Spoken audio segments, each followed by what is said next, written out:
Après 6 heures de marche dans l'obscurité, par moins 10 degrés, ils sont au bout de leur force. Félicitations Stella Point. On va grignoter un peu là et puis continuer. 5730 mètres d'altitude. Stella Point. Dans 1 heure, sommet. C'est dur, hein. C'est dur, très dur là. Ce putain de vent. J'en ai jamais chié comme ça. J'ai même eu une hallucination à un moment. Putain, c'est incroyable. Je suis complètement cassé là.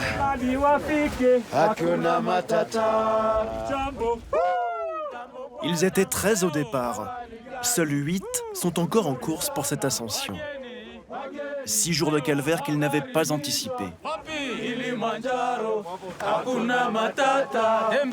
Portés par le chant de leur guide, ils espèrent encore atteindre le toit de l'Afrique, une montagne mythique.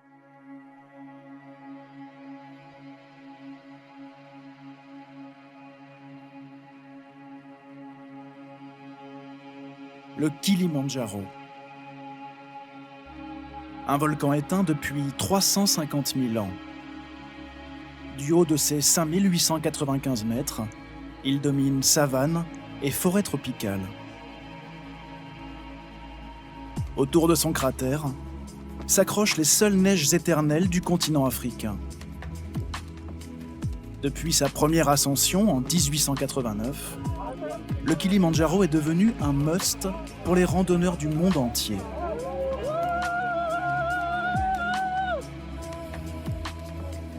Chaque année, ils sont 45 000 à s'y mesurer. La moitié n'arrive pas au sommet et entre 5 et 10 y perdent la vie.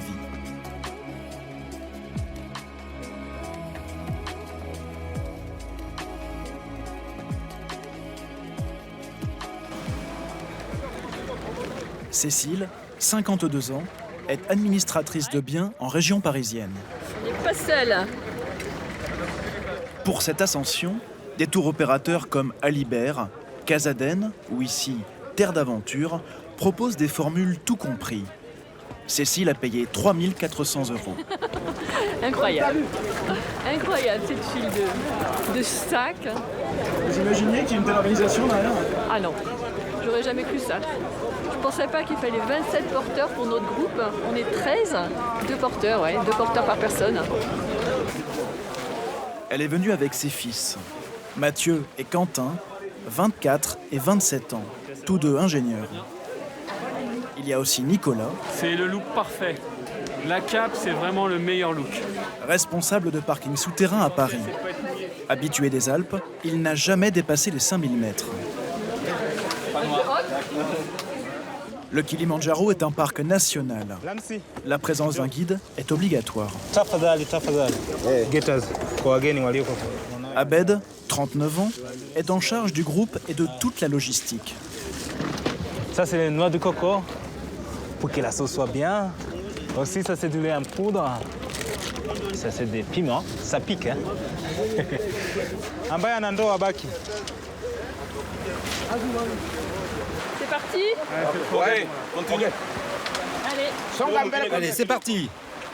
1, 2, 3. Bon, vous êtes 13. Ok, ça. Allez, c'est parti. Hakuna matata. L'ascension débute à 1800 mètres d'altitude. 6 jours de marche, 4000 mètres de dénivelé. Ça commence par la traversée de la forêt tropicale. Par beau temps, on y croise une faune abondante. Mais aujourd'hui, c'est raté. Moi, ce qui me manque là, c'est le petit singe qui prend une liane et qui traverse devant moi. Ce serait le. Ce sera ça. J'en rêve. Ben oui. Mais bon, je les vois pas. Ils se cachent. Les randonneurs marchent en moyenne 4 heures par jour. Dans leur sac, uniquement le nécessaire pour la journée. Alors, on fait le camp. On va pouvoir se reposer un petit peu. Quand ils arrivent, les tentes ont déjà été montées par les porteurs. Tout le monde a où dormir? Comme les autres, Philippe, un fonctionnaire suisse, n'a plus qu'à s'installer. Le confort est sommaire et au fil de l'ascension, la météo ne va rien arranger. C'est assez spacieux finalement. On devait sécher vos affaires. Hein. Ça va être mis dans le sac de couchage pour sécher avec la chaleur corporelle. C'est la meilleure technique. Hein. Parce que si on la laisse comme ça, et avec l'humidité ambiante, ça va jamais sécher. Le lendemain, les neiges du Kilimandjaro sont en vue.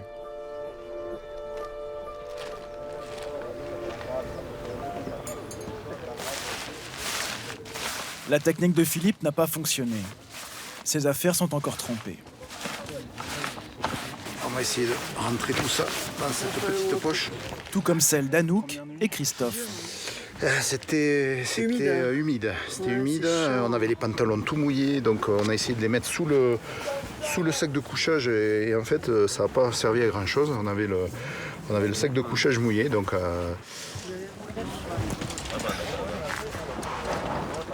Alors que les trekkers se mettent tranquillement en marche, les porteurs, eux, attaquent leur contre-la-montre quotidien.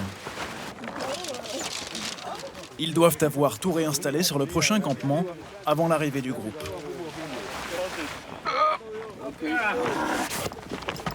En plus de leur sac personnel, ils transportent chacun 20 kilos de matériel. Ils seraient 15 000 sur les flancs du Kilimandjaro à exercer ce métier. Dans un pays où 80% de la population vit avec moins de 2 $ par jour, eux gagnent 10 fois plus, en comptant les pourboires. Rares sont les porteurs âgés de plus de 40 ans. À raison d'une trentaine d'ascensions par an, les organismes ne tiennent pas longtemps. Sans s'accorder la moindre pause, ils rattrapent et doublent Cécile et les autres.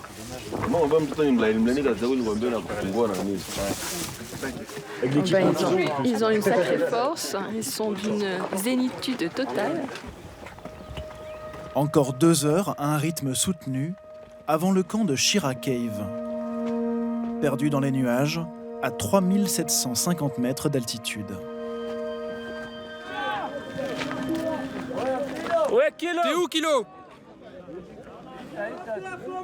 On est là. Ouais, Kilo. On est là.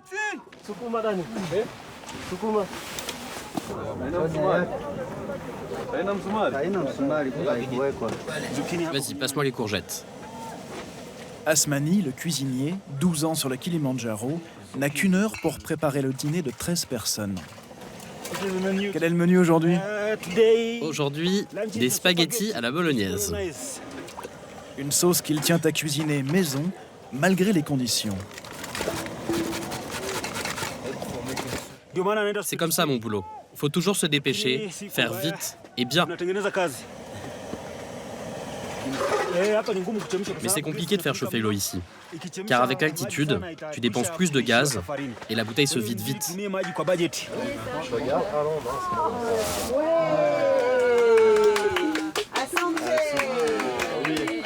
Bon appétit. La nuit, la température tombe à moins 10 degrés. Les porteurs se réchauffent dans la tente, qui fait office de cuisine. Aux pâtes qu'ils ne trouvent pas assez nourrissantes, ils préfèrent l'ougali, une farine de blé dense, servie avec des feuilles de haricots et du bœuf.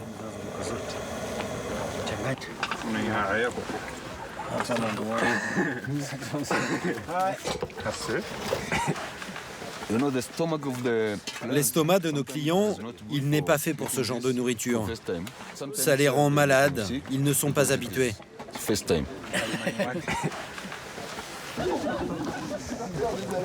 Ils n'ont pas non plus l'habitude de l'altitude. À 3700 mètres, les clients d'Abed peuvent commencer à ressentir des troubles. Jambo, jambo.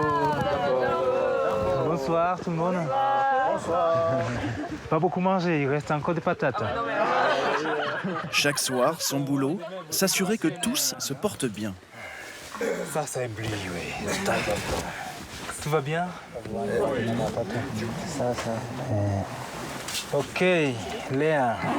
Oui, Comment va l'appétit aujourd'hui? très bien. aucun problème. Ok. Tu es fatigué? Non, ça va. J'ai dormi quand même cet après-midi. Ok. Questionnaire de santé, mesure de la fréquence cardiaque et du taux d'oxygène dans le sang. 90, 95. Là, tu es top. Et quand l'oxygène diminue dans le sang, ça veut dire que si ça diminue trop, ça peut créer mal des montagnes. Là, c'est que descendre. La descente, c'est la seule solution. Le mal aigu des montagnes. C'est la hantise d'Abed, depuis un drame survenu en 2014. Christophe Le Hugeur avait 40 ans, père de 2 enfants, sportif. Il est mort d'un œdème pulmonaire suite au mal aigu des montagnes. Depuis, le tour opérateur pour lequel travaille Abed a rallongé le circuit d'1 journée pour une meilleure acclimatation et décidé de renforcer le suivi médical de ses clients.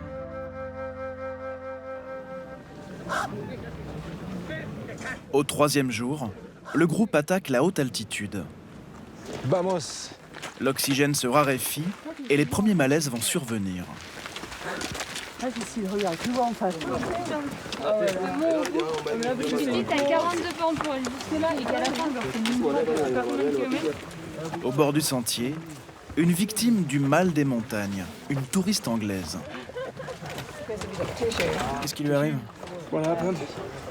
Elle est malade. C'est l'altitude. Ça arrive. Elle est la première pour qui la perspective du sommet semble compromise.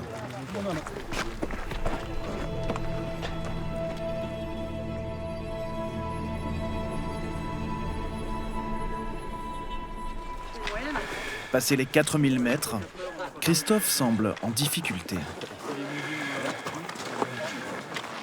Là, on est concentré sur le pas.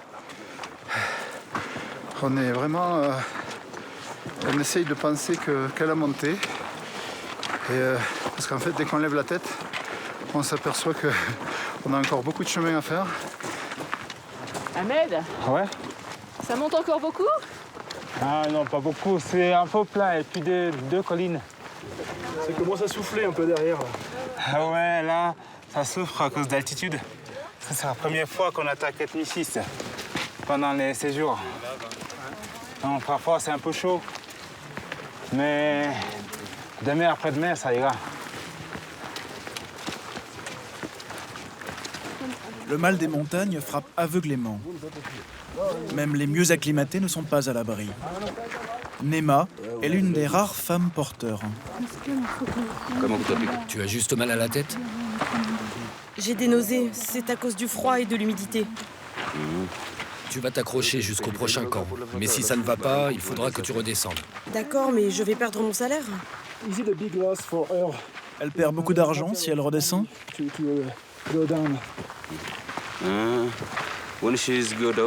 Vu qu'elle est malade, si elle redescend, elle sera quand même payée pour la totalité de l'ascension.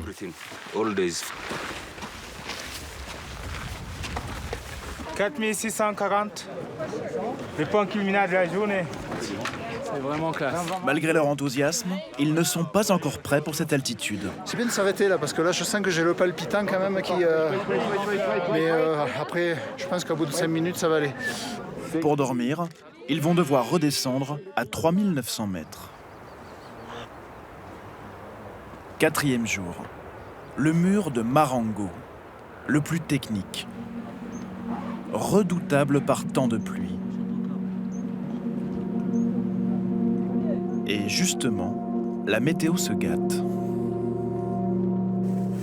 Bon là, on l'attendait pas si vite, le nuage. J'espère qu'il fera pas trop humide. 300 mètres d'ascension abrupte. Une mise en jambe parfois trop brutale pour les organismes. Les guides ont rebaptisé ce lieu le Breakfast Wall, le mur du petit déjeuner. Ici, ça s'appelle Breakfast Wall parce que souvent, quand on prend petit déj au camp, on les jette là, comme il a fait le monsieur.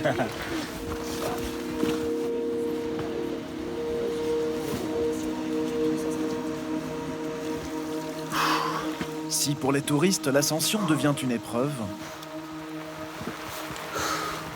Pour les porteurs, c'est un tour de force. Sur la roche, rendue glissante par la pluie, des jeunes de 18 ans, l'âge minimum légal, et travaillant pour d'autres groupes, progressent sans le moindre équipement.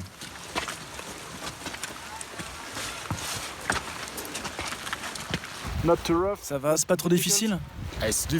Si, c'est difficile, parce que je ne suis pas habitué à marcher sur des chemins de montagne, avec des pierres comme ça. C'est la première fois que je vais là-haut. Ce jeune homme devra attendre son premier salaire pour se payer des vêtements de montagne.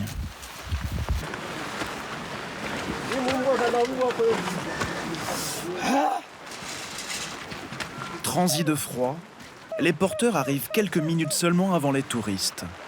Pour qui, le cauchemar commence. Les tentes, les affaires de rechange, tout est trempé. Qu'est-ce qu'il fait là avec mon bâton? Avec les moyens du bord, il creuse des rigoles pour que les matelas ne soient pas inondés. Mais Christophe, faut récupérer les sacs d'abord. Oui, je sais. Qu'est-ce qu'il y a, Christophe? On va récupérer les sacs et on met rien dans la tente, sinon les matelas seront mouillés. Et là, regarde, on est complètement en trempe. Les équipementiers là, faudra qu'ils m'expliquent parce que on peut pas. Je suis mouillée jusqu'à la culotte quoi.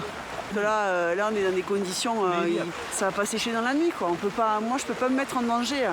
Moi j'ai peur d'avoir une pneumopathie quoi. J'ai peur de trucs dont j'ai jamais eu peur quoi. Dans 24 heures, c'est l'ascension finale, inenvisageable avec des vêtements humides. Au sommet, les températures négatives les exposeraient à des risques d'engelures graves et d'amputation. Pour la première fois, le groupe est en proie au doute. Abed, lui, reste imperturbable. T'as quand même une météo sur ton téléphone. Il faut pas compter sur ça. Ben, tu comptes sur quoi alors? Parce que là, nous, on est un peu désespérés quoi. On a besoin de savoir des trucs quoi, tu vois. Et avec le téléphone satellitaire, t'arrives à avoir des informations Non. Non? Non. Ici, c'est à la montagne. Ça change beaucoup. Ce soir? Ce soir, on regarde.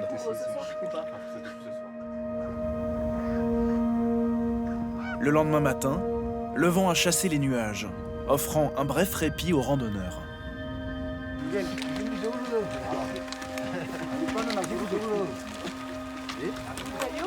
Trop bien ce matin. On est bien là. Ça ressemble un peu plus à ce que vous avez. Est-ce qu'on imaginait?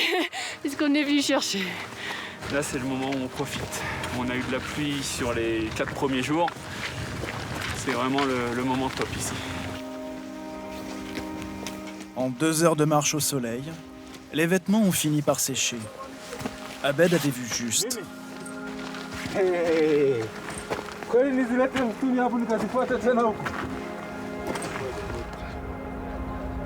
C'est depuis ce camp, à 4700 mètres d'altitude, qu'ils lanceront ce soir l'assaut final vers le sommet. Super. Ça vous fait de voir vos pistons ici? Je suis trop fière d'eux.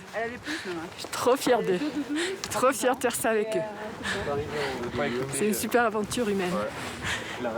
Se dépasser physiquement comme ça ensemble, c'est encore plus merveilleux. C'est pas possible. C'est au virage de la cinquantaine, à la suite d'un divorce douloureux, que Cécile est tombée amoureuse de la montagne. C'est le fait de se prouver à soi-même qu'on est capable d'aller toujours plus haut, plus loin. Toujours debout. Toujours debout. C'est ça. On se laisse pas abattre, on continue.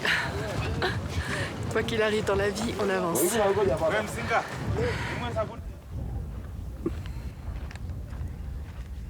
Au camp de base, défilent les randonneurs d'autres groupes qui reviennent du sommet.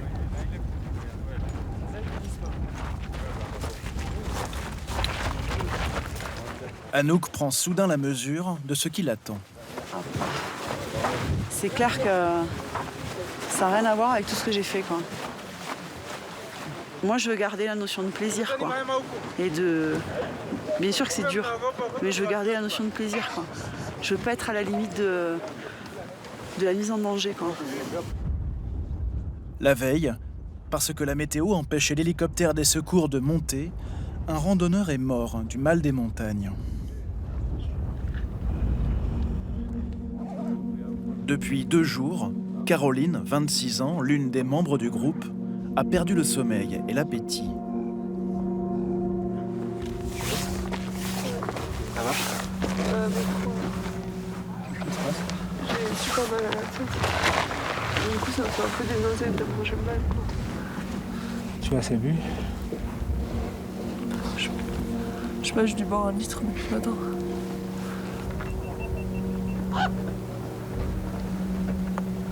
Voilà, je suis basse. Ouais. Tiens, on va appeler et puis on va voir ce qu'il va dire. Par téléphone satellitaire, Abed contacte un médecin basé à Chamonix. Nous sommes au Kilimanjaro. Et là, nous sommes à 4006 et on compte faire le sommet à minuit.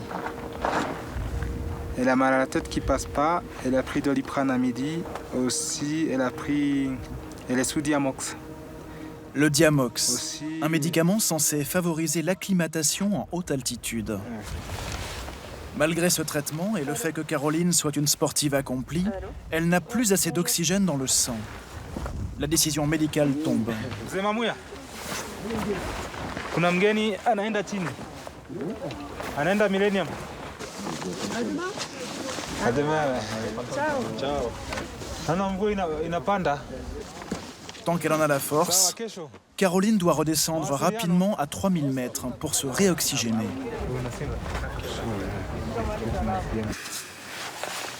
Fatiguée et le moral en berne, les autres partiront à minuit, en espérant atteindre le sommet au lever du jour.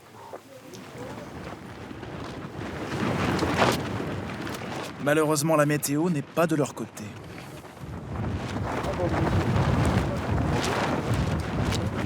T'es prête? Non, moi je pars pas. Vous partez pas? Pourquoi? Parce qu'on paye tout le jour et qu'il y a du vent et que c'est trop fort pour nous là.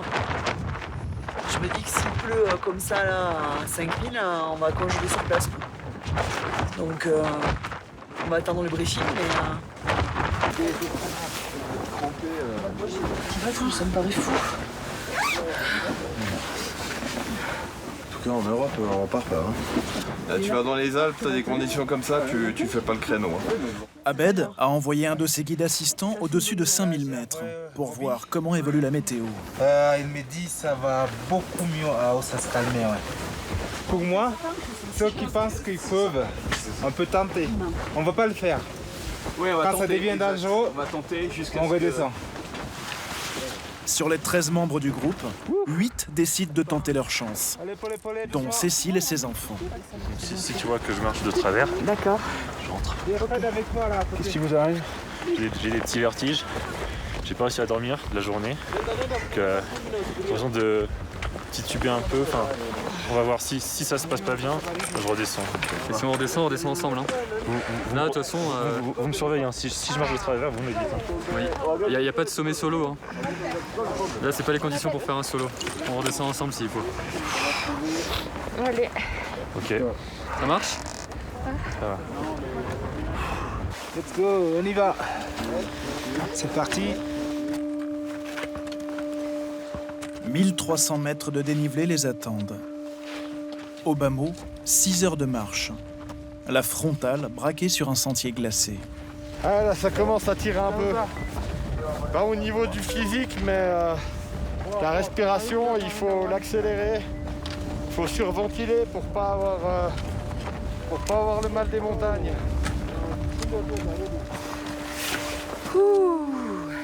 Il faut aussi marcher très lentement. Passé 5000 mètres, l'air contient 2 fois moins d'oxygène qu'au niveau de la mer. 2 minutes. On boit un coup. Les vertiges de Mathieu, le fils de Cécile, ne cessent de s'aggraver. Tu aurais du Doliprane, s'il te plaît? Ouais. Super, merci. Si ça passe pas avec un gramme, il faut descendre. Ouais. Merci. Au bord du sentier, certains randonneurs sont en grande difficulté. D'autres font demi-tour. Ok. 5-4. C'est dur là. Ouais, t'as des vertiges aussi. Ah ouais, par moment là, c'est pour ça que je disais il fallait qu'on s'arrête, que je mange un coup. Malgré son expérience en montagne, Nicolas semble lui aussi atteindre ses limites. Vous aviez déjà eu ce genre de vertige? Non, pas comme ça. Ça vous inquiète? Un peu. Quelques mètres plus haut, il sera victime d'hallucinations, un phénomène provoqué par le manque d'oxygénation du cerveau. Il continuera malgré tout. Cécile, elle, incapable de suivre la cadence, a disparu du groupe. Un guide assistant est resté avec elle.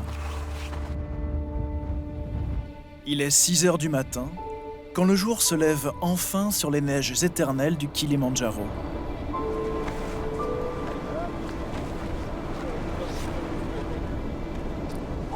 Reste à parcourir une interminable crête, balayée par les vents.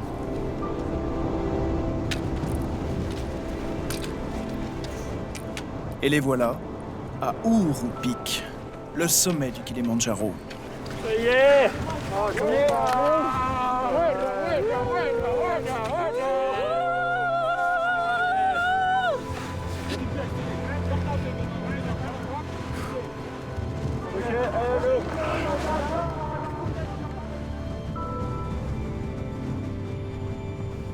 À son rythme, une demi-heure après ses enfants, Cécile parvient à son tour au sommet.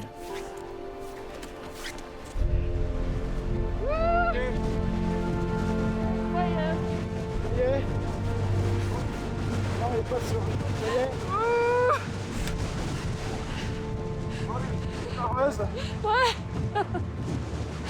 C'est toujours. Photo. Thank you. Qu'est-ce que vous ressentez là? Tu vois ou pas? Non, il recule. J'ai juste envie de pleurer. Quoi? C'est dur. C'est dur. C'était dur. Ça valait le coup tout ça? Oui, ça valait le coup. On le fait dans des conditions météo pas terribles. Ça donne encore plus. C'est encore plus incroyable. Cécile ne restera que 10 minutes au sommet pour préserver ses forces, avant les 2 jours de descente qui l'attendent.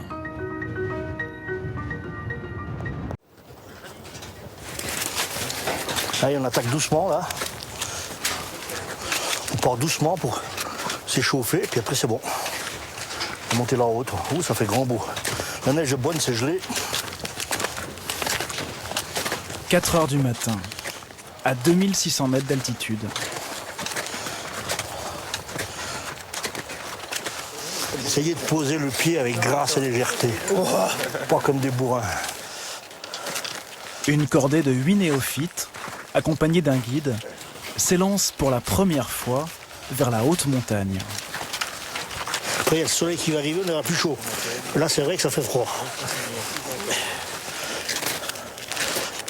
Ça va? Tout le monde a la forme? Bon, là, on arrive au jour, on va bientôt éteindre la lampe. En fait, on est parti de nuit. C'est pour s'habituer à marcher avec les lampes, parce qu'au Mont Blanc, on part de nuit. Et la neige est dure. Enfin, si on part plus tard, après la neige est molle, c'est pas agréable. Et au point de vue sécurité, il faut mieux passer quand la neige est dure que quand la neige est molle. On s'arrête toujours sur un plat. Ils sont employés, psychologues, chefs d'entreprise, sous les ordres de Pierre Fontaine, guide de haute montagne depuis 40 ans. Ils sont venus crampons aux pieds, en bavés dans la neige. Qu'est-ce que vous êtes venu faire là, à 4 heures du matin, dans la neige, dans le noir? Ouais, on peut se poser la question. Non, mais on veut réussir quelque chose, quoi. Avancer, faire quelque chose de différent. Ouais, un défi. Ouais. C'est parti.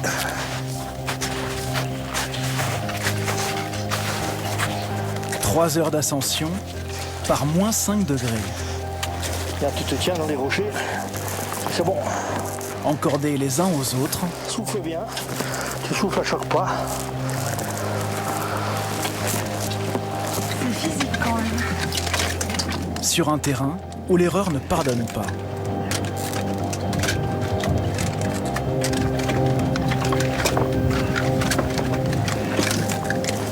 Et voilà. Sommet de la Bérengère. Bravo. Bon. Meilleur moment de la journée. On sera sans du Mont Blanc. Ouais, mais ça fait irréel. Hein? Je crois pas. Et on se sent tout petit. Tout petit et tout grand, en fait. Ce premier sommet, à 3425 mètres d'altitude, n'était qu'un entraînement. Avant le défi qu'ils se sont lancés, le toit de l'Europe. Toi, le Mont Blanc. Normalement, dans 3 jours, on est là-haut.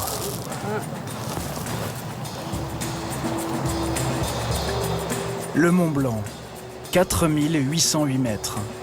Depuis sa première ascension à la fin du XVIIIe siècle, il fascine. Par sa beauté, mais aussi par sa dangerosité. Il tue jusqu'à 15 personnes par an. Chaque été, ils sont 20 000 à s'y mesurer. Seul un peu plus de la moitié atteint le sommet.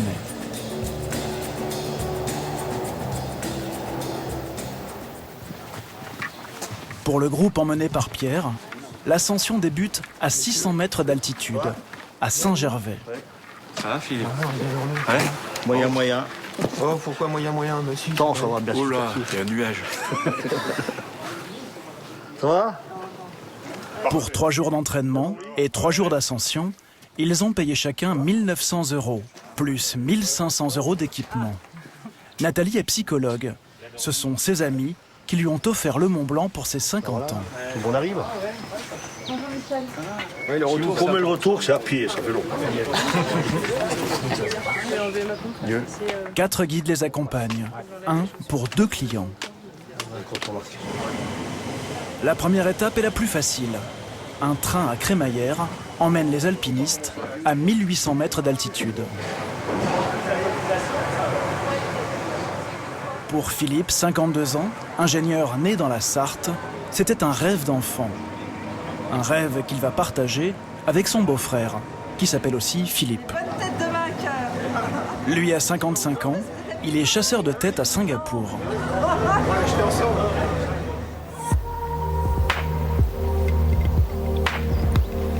Ils vont emprunter ce qu'on appelle la voie royale.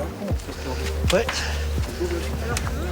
Le chemin des Arandelis. L'itinéraire le moins technique, mais le plus fréquenté. Il pleut, on va remettre la veste. Jusqu'à 350 personnes par jour. Comme n'importe quel sentier de France, on y accède gratuitement et l'accompagnement d'un guide n'est pas obligatoire. Mais désormais, ne montent que ceux qui ont une réservation en refuge. Voilà. Merci. Donc toi, Pierre, tu montes, tu vas coucher à tes trousses ce soir? Ouais, tes trousses. 8 clients, la liste. Ouais. Christophe est l'un des 3 guides de haute montagne payés par la mairie de Saint-Gervais pour effectuer ces contrôles. Il y a eu beaucoup trop d'abus, on a dépassé vraiment le... Ça devenait n'importe quoi. Il y a eu des agressions l'été dernier, des guides se sont fait agresser, des gardiens de refuge se sont fait agresser aussi. Des accidents, j'en ai vu pas mal. J'ai vu beaucoup de bêtises aussi dans cette montagne. J'ai vu des gosses qui se promenaient au Dôme du Goûter, qui avaient 9 ans, que le père avait laissé tout seul alors qu'il avait continué au Mont Blanc et que son fils il repartait tout seul sur la trace. J'ai vu des aberrations qui sont innommables. Ceux qui seront surpris à camper sauvagement sur le Mont Blanc encourent désormais jusqu'à 300 000 € d'amende et 2 ans d'emprisonnement. Un système qui permet de réguler le flux, mais qui ne peut rien contre l'inconséquence de certains alpinistes. Bien monté, bien. Avant le mauvais temps. Ces nuages qui montent de la vallée inquiètent Pierre. À plus de 3000 mètres d'altitude, la température peut en un quart d'heure passer de plus 15 à moins 15 degrés. Et les orages ici sont meurtriers. C'est un Allemand, il montait à un moment orageux, il s'est fait foudroyer ici. Et puis il a mis une croix. En fait, plus tu montes, les orages sont plus violents. En plus, là, on est sur une arête, toi. Ça fait comme un paratonnerre, toi, on est sur une crête. Après 4 heures de marche, le groupe arrive au refuge, où il passera la nuit. Ah, tête rousse. L'un des 3 refuges de la voie royale, à 3167 mètres d'altitude.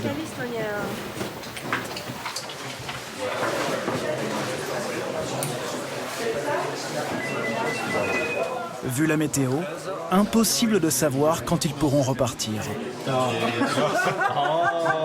Ils sont coincés ici. Il y a encore 3 jours, les membres du groupe ne se connaissaient pas. Entre eux, des liens se tissent. Et à 16 par chambrée, juste bien mettre les couvertures. La promiscuité ne fait que les renforcer. Petite nuit en amoureux Ouais, comme ça. écoute, c'est super cool. Moi je suis à côté. On va se calmer. Pas d'électricité et à peine 10 degrés. C'est froid. C'est très très froid. Je pense qu'il n'y a pas de chauffage. Puis après, il faut dormir habillé, puis éviter de se lever, quoi. Donc je prépare un peu tout. Où il est le plaisir là de dormir dans une chambre froide, humide? Non mais il n'y a pas de plaisir. Hein. Il n'y a absolument aucun plaisir. Si on pouvait avoir la même chose, chauffer avec la lumière, chambre individuelle, on saute dessus, quoi. C'est un peu colonie de vacances aussi. On leur planche quand on était un peu plus jeune, quoi. Mes amis. Tu me fais la bise. Amis.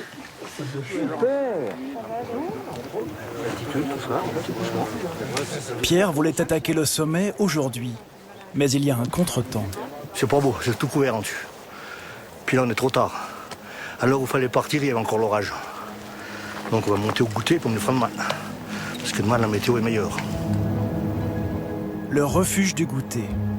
La dernière étape avant le sommet. Le passage le plus technique et dangereux de l'ascension. 10 morts en 2017.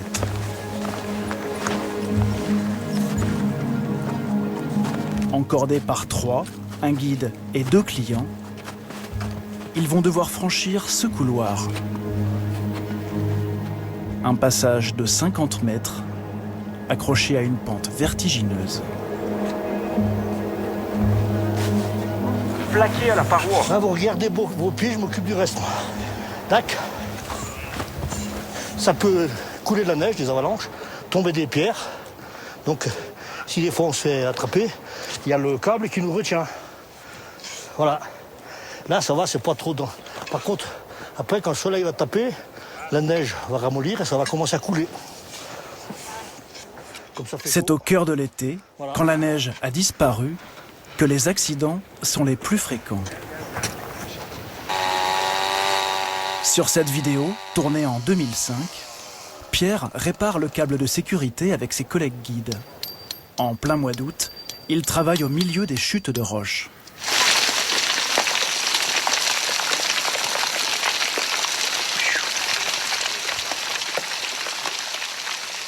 Face au danger, un alpiniste ni encordé ni accroché au câble panique.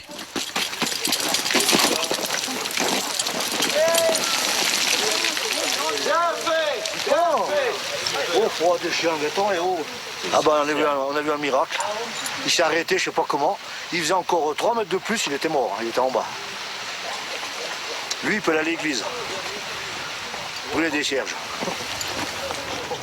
Malgré le danger, beaucoup s'aventurent ici alors qu'ils n'ont pas le niveau technique et pas la condition physique. Comme cette jeune femme qui descend avec les moyens du bord. Virus. Regarde le travail.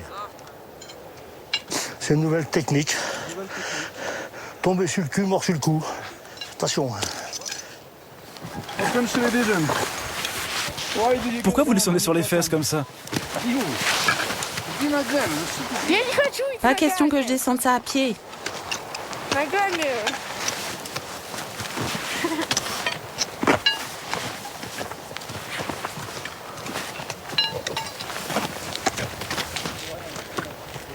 Michel, le guide des 2 beaux-frères, assiste à la scène dépité. C'est pas le bon exemple. Voilà. Voilà, ils prennent des risques. Hein. Quelquefois, oui, c'est fatal. Aujourd'hui, c'est plus un tourisme de masse, de consommateurs, d'altitude, voilà, les 4000. Mais voilà, ils négligent la préparation. Hein. Ce ne sont pas des montagnards, ce sont des sommiteurs. Voilà. Des sommiteurs. Comprenez, des consommateurs de sommet. 2 petits pas tout grand bond et tu souffles à chaque pas. À près de 3800 mètres d'altitude, le manque d'oxygène commence à se faire sentir. Les cuisses brûlent.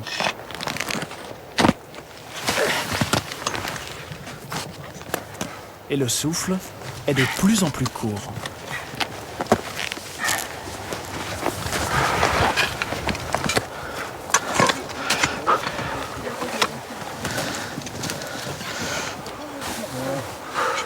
Comment ils s'en sortent?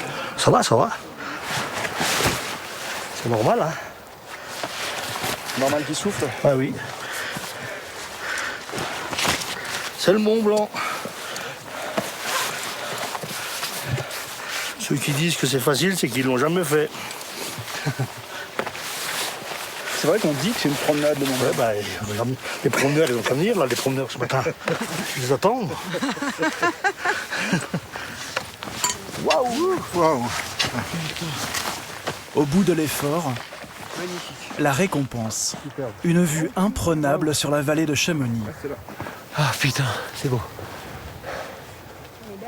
Excuse-moi, là je vais faire un peu de tourisme. Oui, Stiti. Au loin, perçant les nuages, l'aiguille du Midi. Vous avez souvent vu des panoramas comme ça? Non. Non. Moi, ici, là, jamais. Tu les as qu'en photo, ceux-là. Ils se méritent? Il s'est bien mérité, ouais. La montée est un peu sévère, hein, quand même. Le refuge du goûter, à 3835 mètres d'altitude, l'un des plus hauts d'Europe. Un cocon d'acier inoxydable, capable de résister aux températures polaires et au vent qui souffle ici à plus de 250 km/h. De mars à septembre, 120 alpinistes du monde entier y séjournent quotidiennement.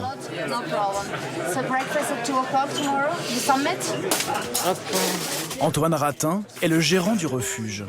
Ce guide de haute montagne s'est reconverti il y a 3 ans dans l'hôtellerie d'altitude, un métier où rien n'est simple. Comment ça va, Luc? Eh ben, peut-être qu'on y arrive. Tu galères? Non, ça va? Ouais, ça galère. Elles sont prises dans la glace. Là. Ah, d'accord. Tous les jours, il faut se battre avec les éléments.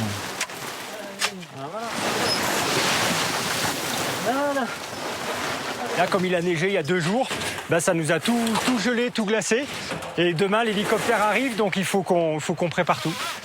Nourriture, matériel, tout est acheminé par hélicoptère. Yep. Voilà, j'ai mis un petit scotch. Le refuge fonctionne en autonomie.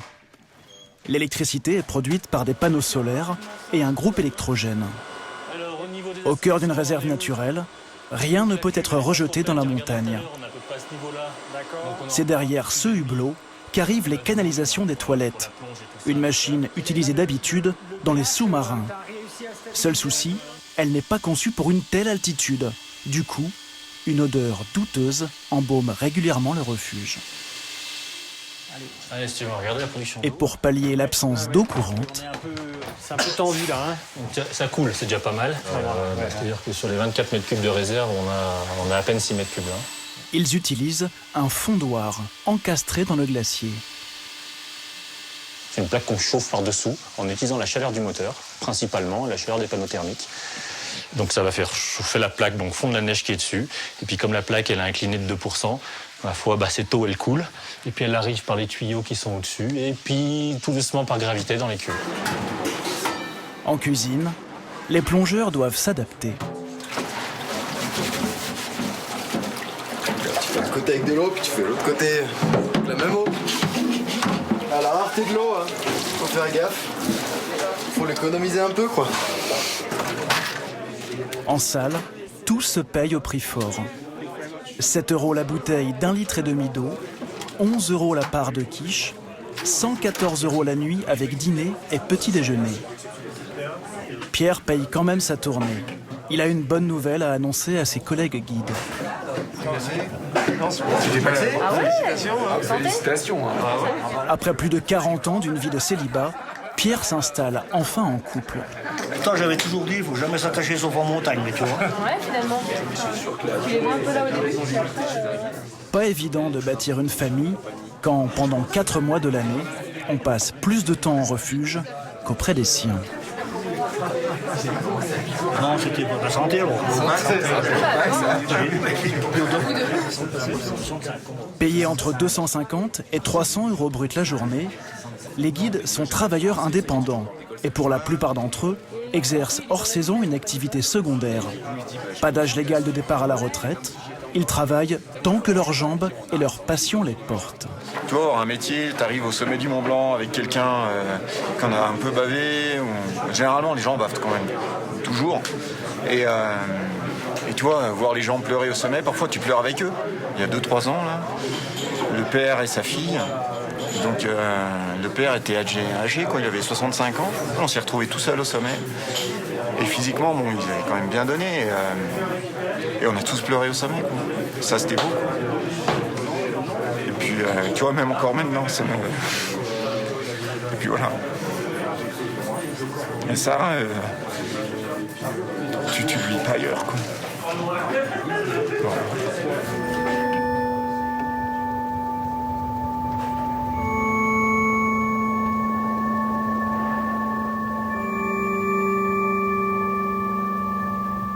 Cette émotion au sommet se mérite. 2 heures du matin. L'assaut final, c'est maintenant. Je vous fatigue. On est gentil. Sous l'effet de l'altitude, et peut-être aussi de l'excitation, personne n'a fermé l'œil. Dans le local à crampons, c'est l'heure de pointe. Démarrage un peu brutal au goût de Philippe. Il y a 50 000 trucs à penser. Tu mets les chaussures, tu mets les guêtres, les crampons. Il faut bien mettre le piolet dans le dos, pas oublier les gants, mettre la frontale, régler les bâtons. Enfin bon, ça prend un gros stress au départ, mais après c'est bon. Ok, eh ben, c'est parti.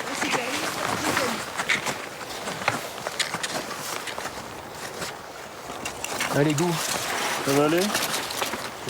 On te dira tout à l'heure.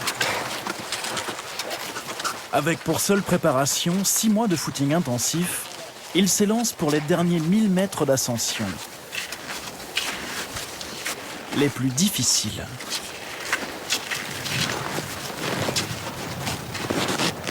Pour commencer, 2 heures de marche dans le noir. La frontale braquée sur les crampons du collègue de devant.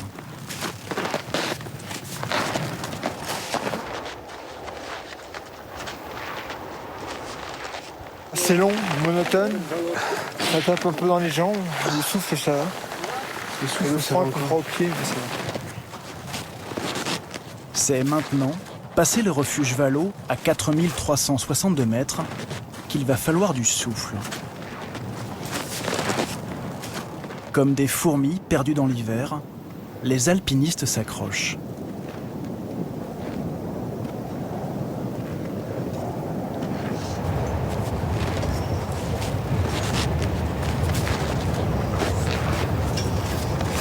À cette altitude, le manque d'oxygène entraîne des maux de tête et des vomissements chez 70% des individus.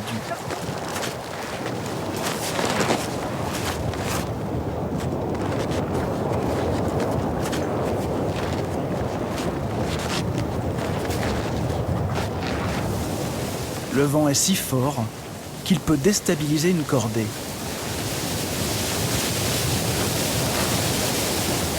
De chaque côté de l'arête, le vide.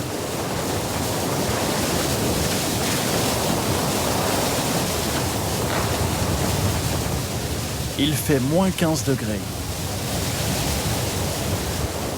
C'est ici que la plupart renoncent. C'est dur, on ne s'arrête plus. C'est dur. C'est dur vraiment? Ouais. Ça va aller. Vous allez y arriver? Ouais. C'est hors de question de s'arrêter. Plus maintenant. Pourquoi? On est trop près. C'est vraiment dur là?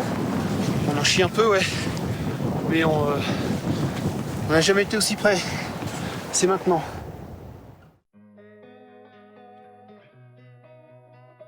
Le toit de l'Europe est en vue. Après 4 heures de marche. Comme le veut la tradition, Pierre offre le sommet à ses clients. Il les laisse arriver en tête de cordée. Merci Pierre. Merci Pierre.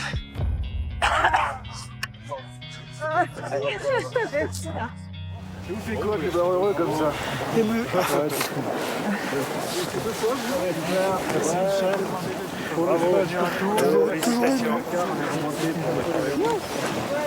Bravo.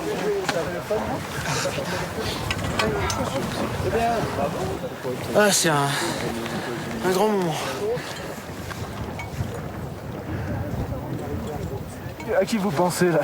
À ma femme, mes enfants. Pourquoi? Voilà. C'est un peu dur.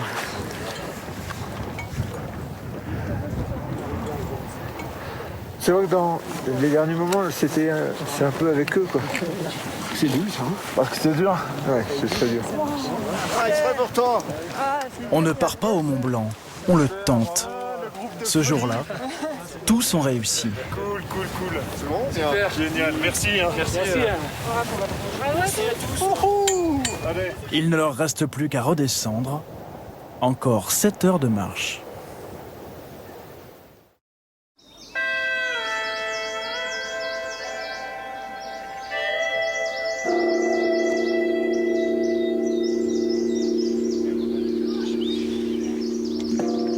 C'est une montagne sacrée, posée au cœur de la Chine. Un lieu de pèlerinage fréquenté par les empereurs depuis des millénaires. Le mont Huashan est célèbre pour ses parois abruptes et son sentier vertigineux, considéré comme l'un des plus dangereux du monde. Depuis des siècles, les Chinois viennent de tout le pays pour tenter de le gravir. Selon la légende, ceux qui réussissent l'ascension accèdent à l'immortalité.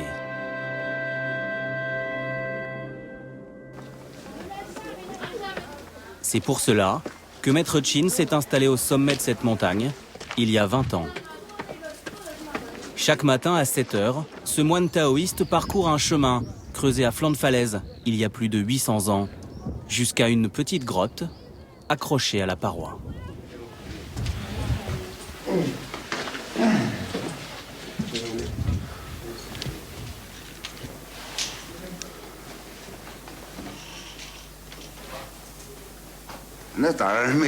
Tous les jours, c'est la même routine. Il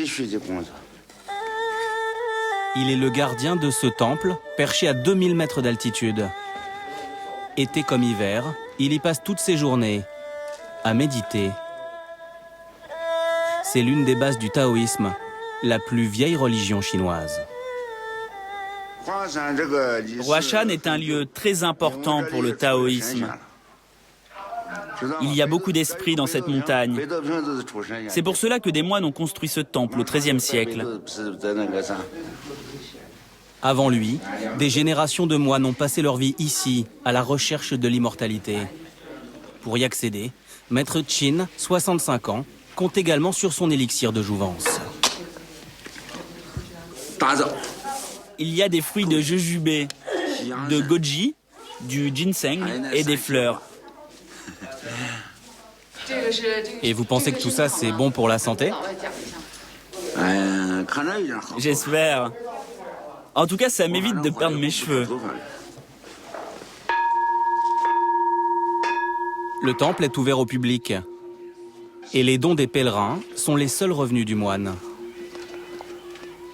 Sa montagne, paisible lorsqu'il est arrivé il y a 20 ans, il a dû apprendre à la partager avec de plus en plus de visiteurs.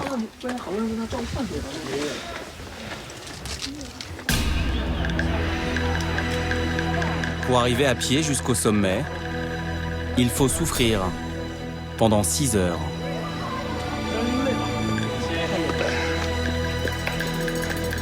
Une montée épuisante dans un interminable escalier.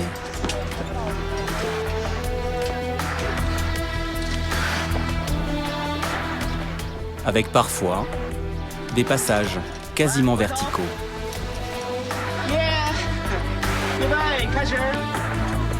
Une ascension tellement difficile qu'elle a même inspiré un dicton. En Chine, on dit qu'il n'existe qu'un seul chemin qui mène au sommet du mont Huashan. Autrement dit, il faut accepter de souffrir pour atteindre ses objectifs. Malgré la difficulté, le soir, ils sont des centaines à se presser sur les crêtes pour observer l'un des plus beaux couchers de soleil du pays.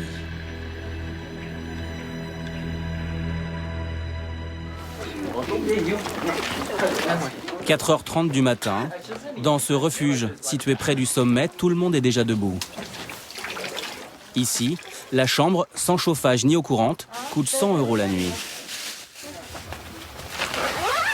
Alors certains préfèrent l'option camping. Bien dormi. Voilà, bonjour mon ami. La veille, ces jeunes randonneurs français ont marché pendant 7 heures. À quelques minutes de leur bivouac, on leur a indiqué un endroit où le panorama est, paraît-il, imprenable. Mais à l'arrivée sur la crête, ils ne sont pas seuls. Des centaines de Chinois sont déjà là. Apparemment plus lève-tôt que les Français, et surtout beaucoup plus enthousiastes.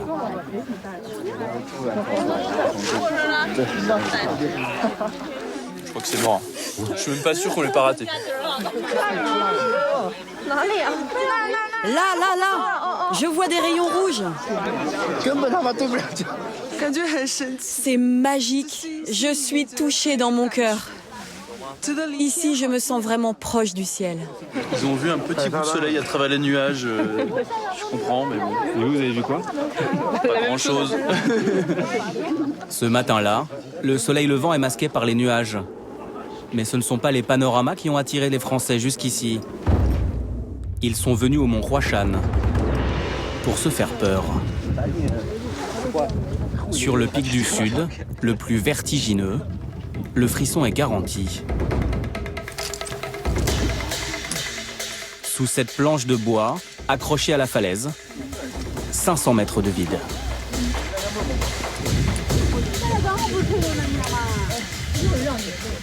Après plusieurs chutes mortelles, un système de sécurité avec mousquetons et harnais a été installé en 2003. Mais au moment de se lancer, Florian, le jeune Français, n'emmène pas large.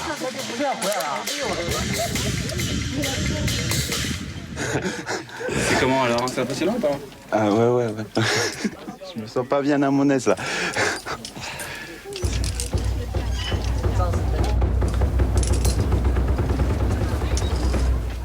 T'en es où, Aurélien? Je suis là. Mais vas-y, tu peux encore descendre. Ouais, je tremble, un truc de fou quoi.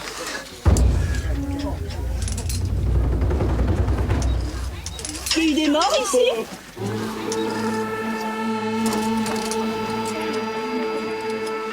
À l'origine, ce chemin construit par les moines était l'unique voie d'accès vers le sommet.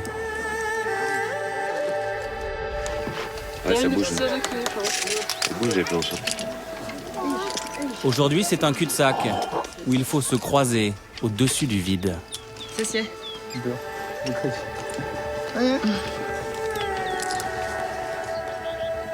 Ça se mérite, mais c'est beau. J'apprécie pas vraiment le paysage en fait. Bah il faut. Pour tout te dire. Il faut essayer quand même de s'en mettre plein les yeux parce que sinon tu regrettes après. Au bout du chemin, la récompense. Une petite terrasse à l'abri de la foule. J'ai dit ce matin qu'il y avait du monde partout en Chine. Ici c'est calme. On est bien. Il faut venir le chercher. Hein. Ça vaut le coup quand même. Ah ouais, ça vaut vraiment le coup. Hein. Je suis content d'être là. Depuis les années 90, ces paysages somptueux sont devenus beaucoup plus faciles d'accès. Grâce à 2 téléphériques. Aujourd'hui, 7 visiteurs sur 10 les utilisent pour gravir la montagne, sans aucun effort. T'as pas perdu un peu de poids, toi? Un ouvrage spectaculaire, avec cette gare d'arrivée creusée dans la montagne. L'aller-retour coûte 18 € par personne. Le télécabine ne va pas jusqu'au sommet. Le reste de l'ascension se fait à pied. Il a été construit par une entreprise française grâce aux efforts des porteurs du mont Huashan.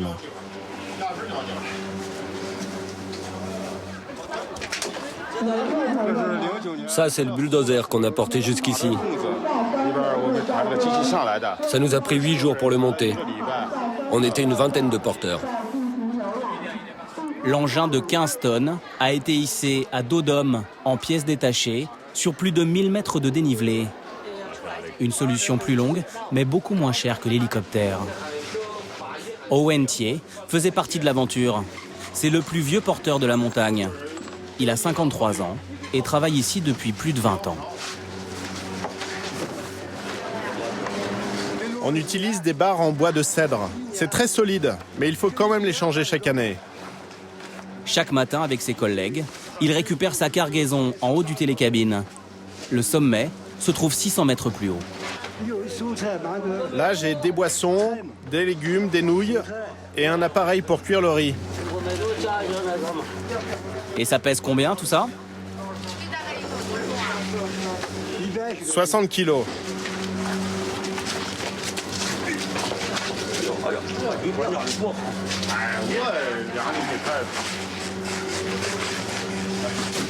C'est parti pour 2h30 de marche.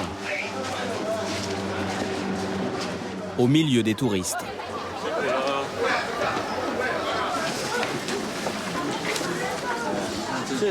Regarde ça, ça a l'air lourd.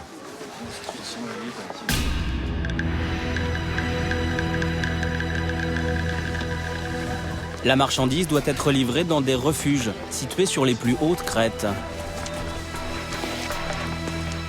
Comme tous les porteurs, Owen Thier est payé au poids, 10 centimes d'euros le kilo. Les bonnes journées, quand il fait 2 allers-retours, il peut gagner 12 euros.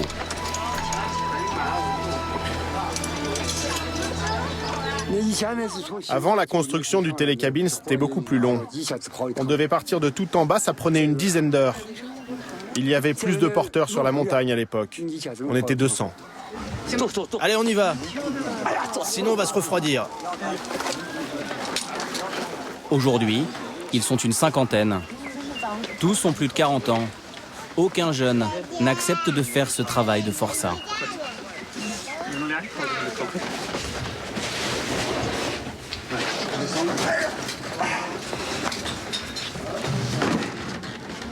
Comment vous vous sentez ? Fatigué. Je pense encore travailler 2-3 ans, mais après je serai trop vieux. J'ai pas le choix, je dois gagner ma vie. J'ai 2 enfants à l'école et un père de 80 ans. Je suis le seul à travailler dans la famille pour les nourrir. Ces jours-ci, le travail ne manque pas pour Owen Thier. Chaque année, début mai, c'est la cohue au pied de la montagne. Écoutez bien, il faut aller dans la file de droite. Et n'oubliez pas votre billet. Le 1er mai, c'est la fête du travail.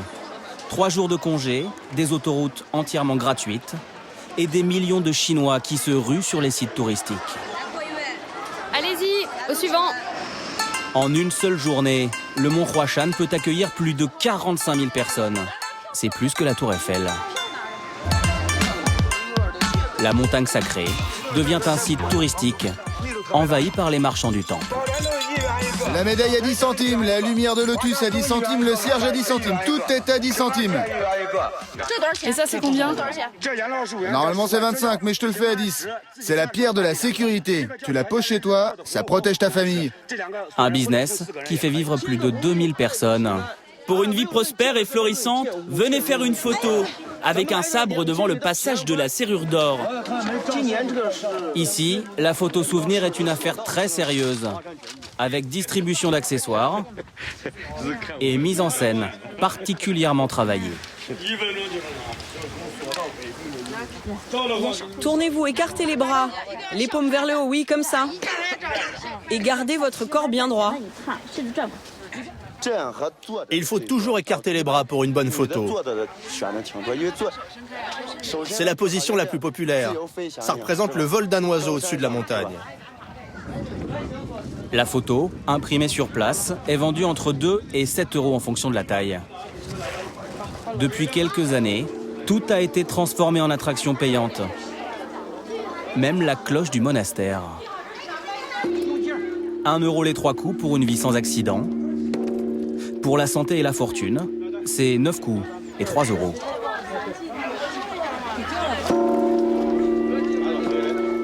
Le business de la montagne sacrée se porte très bien. L'an dernier, le site a attiré près de 4 millions de visiteurs.